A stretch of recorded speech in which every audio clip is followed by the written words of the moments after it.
Rapunzel by the Brothers Grimm.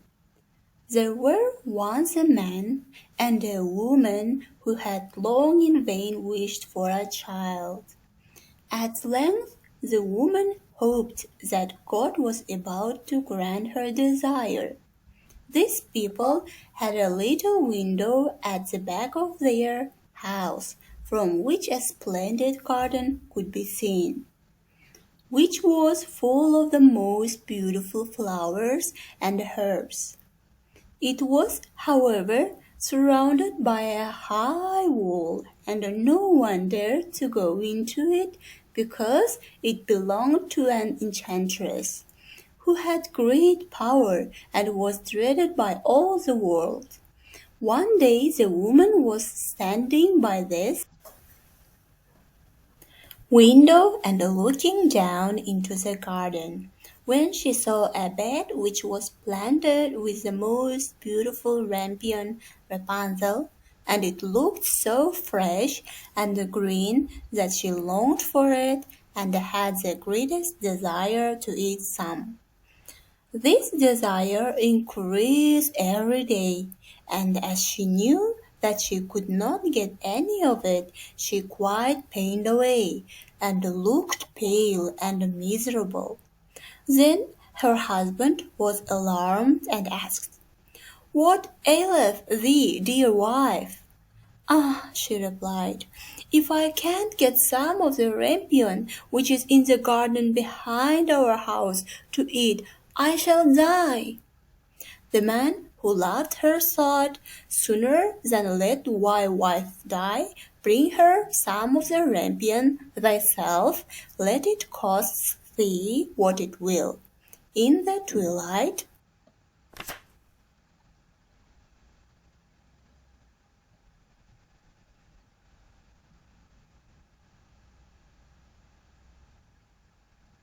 "Rapunzel, Rapunzel, let down your hair to me."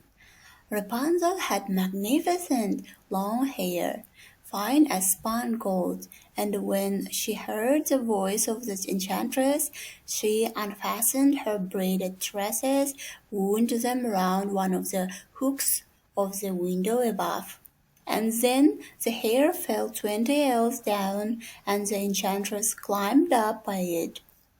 After a year or two it came to pass that the king's son rode through the forest and went by the tower. Then he heard a song which was so charming that he stood still and listened. This was Rapunzel, who in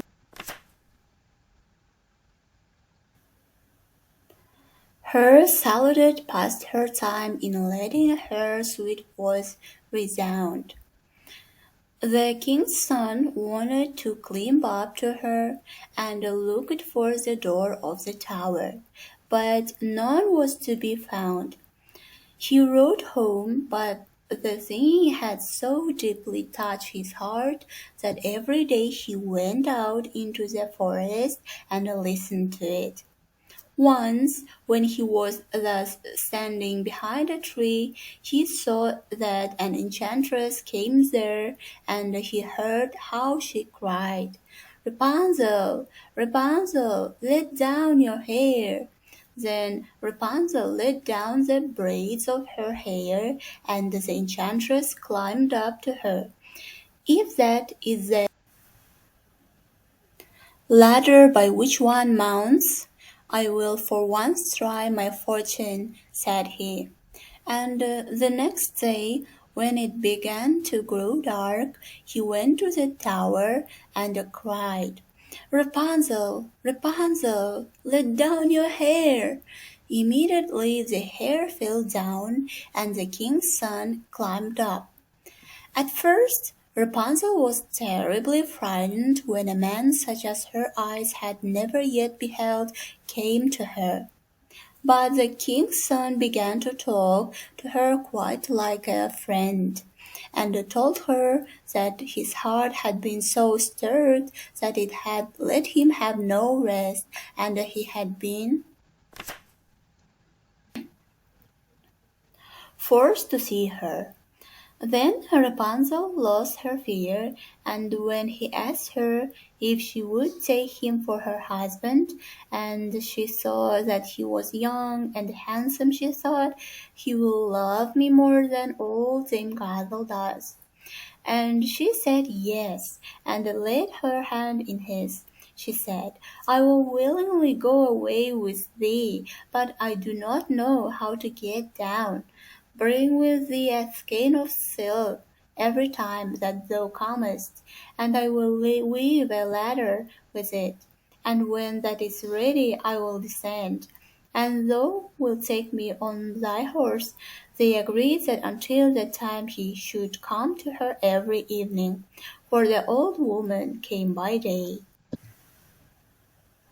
The enchantress remarked nothing of this, until once Rapunzel said to her, Tell me, Dame Gothel, how it happens that you are so much heavier for me to draw up than the young king's son. He is with me in a moment. Ah, thou weak child, cried the enchantress, what do I hear thee say? I thought I had separated thee from all the world, and yet thou hast deceived me.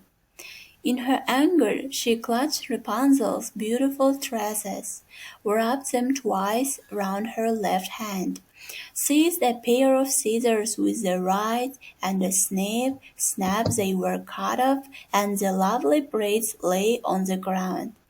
And she was so pitiless that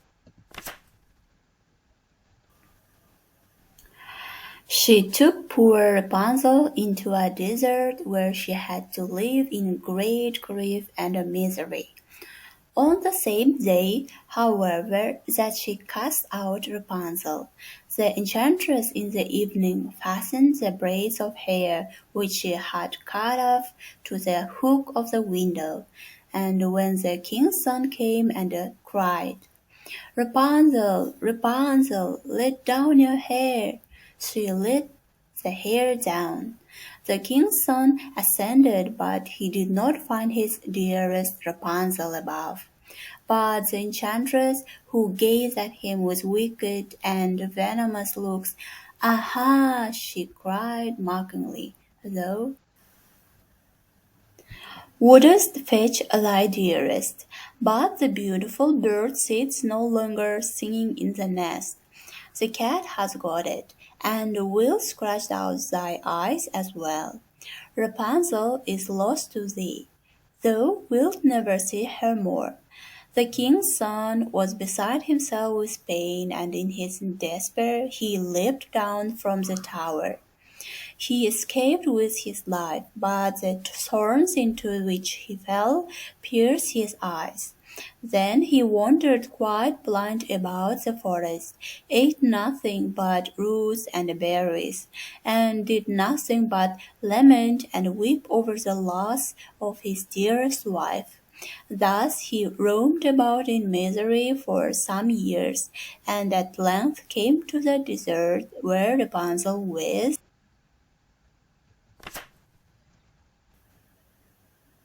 the twins, to which she had given birth, a boy and a girl, lived in wretchedness. He heard a voice, and it seemed so familiar to him that he went towards it. And when he approached, Rapunzel knew him and fell on his neck and wept. Two of her tears wetted his eyes, and they grew clear again, and he could see with them as before. He led her to his kingdom, where he was joyfully received, and they lived for a long time afterwards, happy and contented.